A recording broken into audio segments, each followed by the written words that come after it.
మెదక్ వెళ్దాం. మెదక్లో మా ప్రతినిధి సునీల్ మనకి అందుబాటులో ఉన్నారు. ప్రధానంగా చూసుకుంటే మెదక్ సంబంధించి మంత్రి హరీష్ రావుపై బీజేపీ నేత అరిగే కృష్ణ ఫైర్ అయినటువంటి పరిస్థితి కనిపిస్తుంది. మంత్రి పదవులు ఉండి సభ్యత లేకుండా ప్రవర్తిస్తున్నారంటూ బీఆర్ఎస్ గూండాయిజాన్ని బొందపెట్టే రోజులు దగ్గరలోనే ఉంటాయంటూ కూడా అరిగే కృష్ణ కొన్ని వ్యాఖ్యలు చేశారు. అలాగే సిద్దిపేటకు సంబంధించి బీజేపీ ఆధ్వర్యంలో మంత్రి హరీష్ రావు దిష్టిబొమ్మ దగ్ధం చేసినటువంటి పరిస్థితి కూడా కనిపిస్తుంది. సిద్దిపేటకు రైల్వే స్టేషన్ మోడీ కృషి అంటూ కూడా అరిగే కృష్ణ చెప్పినటువంటి పరిస్థితి కనిపిస్తుంది. ఇక రైల్వే అధికారులను మంత్రి హరీష్ రావు బెదిరిస్తున్నారంటూ కూడా కొన్ని వ్యాఖ్యలు చేశారు. దీనికి సంబంధించి పూర్తి అప్డేట్స్ ఏంటి చెప్పండి సునీల్.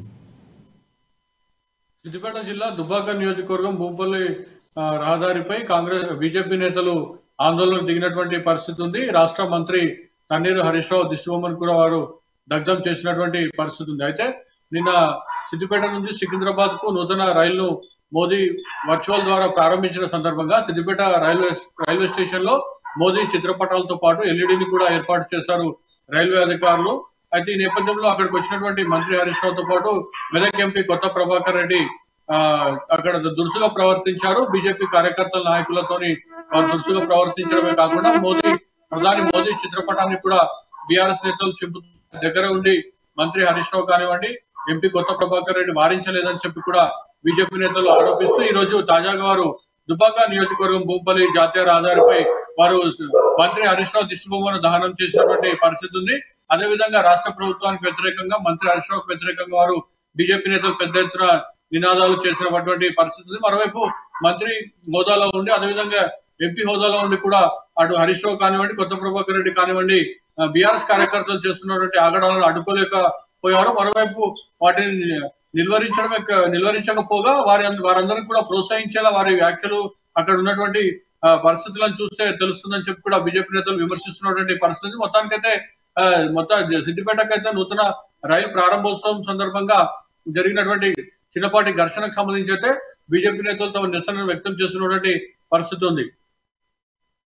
రైట్. ఒకటి అంటే బీజేపీ ఆధ్వర్యంలో హరీష్ రావు దిష్టిబొమ్మను కూడా దగ్ధం చేసినటువంటి పరిస్థితి కూడా కనిపిస్తుంది. సో ఈ నేపథ్యంలో హరీష్ రావుకు సంబంధించినటువంటి అనుచర వర్గం కానీ లేకపోతే బీఆర్ఎస్ పార్టీకి సంబంధించిన నేతలు ఎవరైనా స్పందించినటువంటి పరిస్థితి ఉందా అరిగే కృష్ణ వ్యాఖ్యల నేపథ్యంలో? సో ఇప్పటికైతే బీఆర్ఎస్ తరఫు నుంచి అయితే ఎలాంటి స్పందన రాలేదు. కానీ బీజేపీ నేతలు మాత్రం ఒకటే డిమాండ్ చేస్తున్నారు. మంత్రి హరీష్ రావు అదేవిధంగా ఎంపీ కొత్త ప్రభాకర్ రెడ్డి వెంటనే మోదీకి క్షమాపణ చెప్పాలి. లేని పక్షంలో జిల్లా వ్యాప్తంగా అంటే సిద్దిపేట జిల్లా వ్యాప్తంగా కూడా ప్రతిరోజు ఆందోళన చేస్తామని చెప్పి ఇప్పటికే బీజేపీ నేతలు ప్రకటించారు. అయితే ఈ నేపథ్యంలో బీఆర్ఎస్ నుంచి అయితే ఇప్పటివరకు ఎలాంటి స్పందన రాలేదు.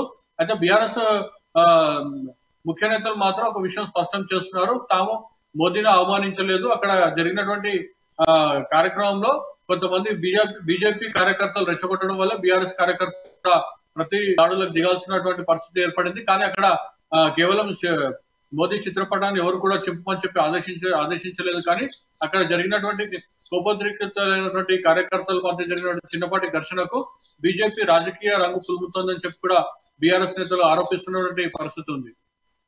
రైట్. ఒకటి అంటే మోదీ సభకు సంబంధించినటువంటి కొన్ని కామెంట్స్ కూడా ఆయన చేశాడు. అంటే కేసీఆర్ గతంలో కేటీఆర్ని ముఖ్యమంత్రి చేయాలని అభ్యర్థించినటువంటి విషయాన్ని విలీనం ఎన్డీఏ కూటమిలో చేర్చుకోవాలని చెప్పినటువంటి విషయాలు కూడా ప్రస్తావించినటువంటి పరిస్థితి కూడా కనిపిస్తుంది. సో ఈ నేపథ్యంలోనే డిఫెన్స్లో పడినటువంటి నేతలు ఈ విధంగా చేస్తున్నారు అనుకోవచ్చు. ఇంకా ప్రధానంగా అరిగే కృష్ణకు సంబంధించి రైల్వే అధికారులను మంత్రి హరీష్ రావు బెదిరిస్తున్నారంటూ కొన్ని వివాదాస్పదమైనటువంటి వ్యాఖ్యలు చేశారు. దీనికి సంబంధించినటువంటి ఆధారాలు ఏమైనా చూపించే ప్రయత్నం చేశారు అరిగే కృష్ణ, లేకపోతే ఇవి కేవలం ఆరోపణలుగానే చూడవచ్చా? అయితే నిన్న సిద్దిపేట రైల్వే స్టేషన్ లో ఏర్పాటు చేసినటువంటి ఎల్ఈడి అదేవిధంగా మోదీ చిత్రపటాలను ఎందుకు ఏర్పాటు చేశారని చెప్పి కూడా ఒక దశలో మంత్రి హరీష్ రావు రైల్వే అధికారులను ప్రశ్నించారని చెప్పి కూడా బీజేపీ నేతలు ఆరోపిస్తున్నటువంటి పరిస్థితి ఉంది. అదేవిధంగా ఎల్ఈడిని కూడా ఆయన ఇక్కడ నుంచి వెంబట తీసేసేయాలని చెప్పి కూడా అధికారులకు ఆదేశించడంతో వారు ఎల్ఈడిని తొలగించారని చెప్పి కూడా బీజేపీ నేతలు ఆరోపిస్తున్నటువంటి పరిస్థితి ఉంది. కానీ అందుకు సంబంధించి అయితే ఎట్లాంటి సాక్ష్యాధారాలు అయితే వాళ్ళు చూపించే పరిస్థితి లేదని చెప్పి కూడా బీఆర్ఎస్ నేతలు ఆరోపిస్తున్నారు. ఎందుకంటే మంత్రి హరీష్ రావు కేవలం కార్యక్రమంలో పాల్గొన్నారు, వెనుదిరిగారు తప్ప అక్కడ జరిగిన కార్యక్రమంలో కేవలం బీఆర్ఎస్ కాంగ్రెస్ బీజేపీ కార్యకర్తలు మాత్రమే చిన్నపాటి ఘర్షణ దిగారని చెప్పి కూడా వారు చెప్తున్నటువంటి పరిస్థితి ఉంది.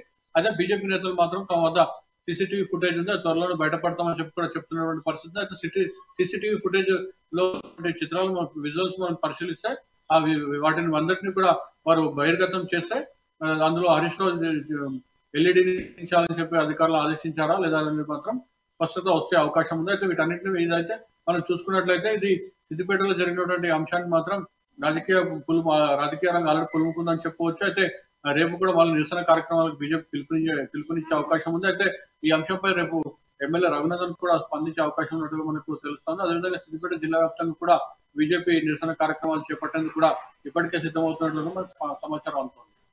రైట్. ఒకటి అంటే ఎన్నికలు దగ్గర పడుతున్న నేపథ్యంలోనే ఇక్కడ హరీష్ రావు దిష్టిబొమ్మ దగ్ధం చేయడం కానీ లేకపోతే ఇక్కడ కొన్ని ఇందాక మనం మాట్లాడినట్లు బెదిరిస్తున్నారు రైల్వే అధికారులు హరీష్ రావు అని కొన్ని చేసినటువంటి వ్యాఖ్యలు కూడా చూడొచ్చు అంటారు. అంటే రాజుకున్నటువంటి ఎన్నికల హడావిడి మోదీ వచ్చిన తర్వాతే బీజేపీ మరింత బలపడే వరుసగా పర్యటనలు ఉంటున్నాయి. దాదాపుగా కీలక నేతలు కేంద్రం నుంచే కొంతమంది నేతలు వస్తున్నటువంటి పరిస్థితి కూడా కనిపిస్తుంది. ఈ నేపథ్యంలోనే బీఆర్ఎస్ సంబంధించినటువంటి ఇలాంటి విమర్శలు చేస్తున్నారు. ఒక మోదీ నుంచి లేకపోతే బీఆర్ఎస్ అధిష్టానం నుంచి ఒక స్పష్టమైనటువంటి ఆదేశాల నేపథ్యంలోనే జరుగుతున్నాయి అనుకోవచ్చు మనం. అయితే మోదీ చేసినటువంటి వ్యాఖ్యల్లో అయితే బీఆర్ఎస్ నేతలు డిఫెన్స్ లో పడ్డారని చెప్పి కూడా మనకు స్పష్టంగా అర్థమవుతున్నటువంటి పరిస్థితి ఉంది. నేపథ్యంలో అయితే బీజేపీ వర్సెస్ బీఆర్ఎస్ గా అయితే ప్రస్తుతం సిద్దిపేట జిల్లాలో అయితే ఉద్రిక్త పరిస్థితి అయితే ఈ విధంగా ఉందని కూడా మనం భావించవచ్చు. అయితే బీజేపీ నాయకులు ఈ అంశాన్ని ముందుకు తీసుకెళ్లి మన జిల్లా వ్యాప్తంగా అయితే ఆందోళన కార్యక్రమాలు చేపడితే మాత్రం ఖచ్చితంగా బీఆర్ఎస్ వర్సెస్ బీజేపీగా మాత్రం ఇవి చిన్నపాటి ఘర్షణలు నిరసన కార్యక్రమాలు అయితే జరిగే అవకాశం ఉంది. అయితే ఈ అంశానికి మొత్తానికి ఫుల్ స్టాప్ పెట్టాలంటే మంత్రి హరీష్ రావు మాత్రం ఈ అంశంపై స్పందించాల్సి ఉంది. తాను ఎలాంటి అధికారులను కానీ బెదిరించలేదు, అదేవిధంగా మోదీ చిత్రపటం తొలగించాల్సి ఆదేశించలేదని చెప్పి ఆయన ఒక స్పష్టత ఇస్తే తప్ప ఇది చల్లారే అవకాశం లేదని కూడా మనకు రాజకీయ విశ్లేషకులు అభిప్రాయపడుతున్నటువంటి పరిస్థితి ఉంది. ఫైనల్గా సునీల్, ఇంకోటి అంటే రైల్వే అధికారులు బెదిరించారని హరీష్ రావు చేసినటువంటి కొన్ని వ్యాఖ్యలు బెదిరించారంటూ చేసినటువంటి అరిగే కృష్ణ యొక్క వ్యాఖ్యలకు సంబంధించి బీఆర్ఎస్ నేతలు ఎవరైనా సరే ఒక ఫిర్యాదులు చేసే అవకాశం ఏమైనా కనిపిస్తుంది. ఎందుకంటే ప్రధానంగా దాదాపు రైల్వే అధికారులు బెదిరించడం అనేది చాలా చట్టవిరుద్ధమైనటువంటి చర్య కాబట్టి, సో ఒకవేళ అది జరిగితే కనుక జరగకపోతే కనుక ఒక రెండు విధాలుగా కూడా చర్యలు తీసుకునే అవకాశం ఉంది. కాబట్టి కంప్లైంట్ ఇచ్చే దిశగా ఏమైనా బీఆర్ఎస్ నేతలు ప్రయత్నం చేసే అవకాశం ఉందంటారా? అదే బీజేపీ నేతలు చేసినటువంటి ఆరోపణలపై అయితే బీఆర్ఎస్ నేతలు ఇప్పటివరకు కేవలం ఆఫ్ ద రికార్డ్ గానే స్పందిస్తున్నటువంటి పరిస్థితి. ఎందుకంటే ఆ అంశంలో మంత్రి హరీష్ రావుతో పాటు ఎంపీ కొత్త ప్రభాకర్ రెడ్డి ఉన్న నేపథ్యంలో వారే స్పందించాల్సిందిగా వాళ్ళు ఇప్పటికే చెప్తున్నటువంటి పరిస్థితి. కానీ ఆఫ్ ద రికార్డ్ గా నాయకులు అయితే స్పందిస్తున్నారు, తమ ఎలాంటి తప్పు చేయలేదని కూడా చెప్తా ఉన్నారు. అయితే బీజేపీ నేతలు లేదంటే రైల్వే శాఖ అధికారులు ఈ బెదిరింపులకు సంబంధించి అయితే ఇప్పటివరకు పోలీసులకు ఫిర్యాదు చేయలేదు. కానీ బీజేపీ నేతలు వారి చేత ఫిర్యాదు చేయిస్తారా, రైల్వే అధికారులకు నిజంగానే బెదిరిస్తే రైల్వే అధికారులు ఫిర్యాదు చేస్తారా అనే అంశం మాత్రం ఇప్పటికైతే ఎటు తేలని పరిస్థితి ఉంది. ఇప్పటికైతే ఎక్కడ కూడా సిద్దిపేట జిల్లాలో రైల్వే అధికారులు అయితే పోలీసులకు ఫిర్యాదు చేసినట్లు కూడా మనకు సమాచారం రావడం లేదు. పోలీసులకు అయితే ఇప్పటివరకు ఫిర్యాదు అయితే చేయలేదని చెప్పి మనకు సమాచారం అందుతున్నటువంటి పరిస్థితి. కానీ రాబోయే కాలంలో బీజేపీ నేతల మద్దతుతో ఏమైనా ఫిర్యాదు చేస్తారా, లేదంటే వాళ్ళే నిజంగానే ఆయన బెదిరిస్తే ఫిర్యాదు చేస్తారనేది మాత్రం వేచి చూడాల్సిన అంశం ఉంది.